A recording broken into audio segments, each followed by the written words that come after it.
அந்த மக்கள் நீதி மையம் 2021 மக்கள் நீதி மையம்னு ஒரு பார்ட்டி ஆரம்பித்தாங்க.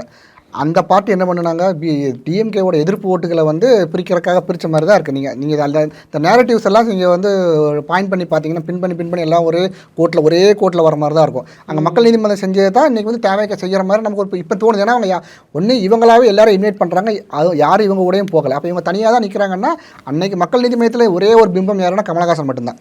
அவரை தவிர வேறு யாரையாவது தெரியுமானா தெரியாது. இன்றைக்கி நீங்கள் தேவைக்கே கட்சியில் யார் ஒரே ஒரு பிம்பம் பார்த்தீங்கன்னா விஜய் மட்டும்தான். அவர் மட்டும்தான். அவரே வந்து மக்கள் நீதி மையம் அவரே வந்து தோற்று போயிட்டார். வானதி சீனிவாசன் அவங்ககிட்ட வந்து தோற்று போயிட்டாங்க. பெரிய இமேஜ் வச்சுலாம் ஒன்றும் பண்ண முடியல.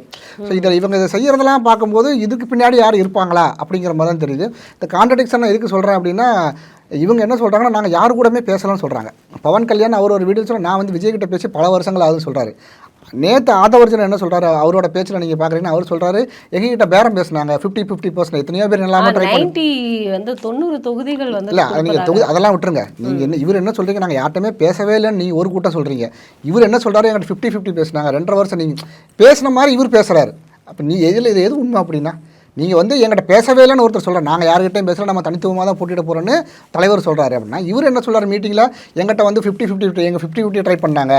அப்போ என்ன சொல்லி நீங்கள் 2.5 வருஷம் நாங்கள் 2.5 வருஷம் 90 தொகுதி இந்த பேச்சு அப்புறம் எப்படி வந்தது அப்படின்னா, பேசவே இல்லைன்னு சொல்கிறீங்க. இது நீங்கள் வந்து இதெல்லாம் நீங்கள் எங்கள் ட்ரை பண்ணி பார்த்தா நாங்களாம் அதுக்கெல்லாம் அடி பண்ணிடலாம் சொல்கிறீங்க. இப்போ இதில் எது உண்மை, இவர் சொல்கிறது உண்மையாக இவர் சொன்ன உண்மையாங்கிறத அந்த பார்ட்டியோட தலைமை தான் வந்து அதை வெளிப்படுத்தணும்.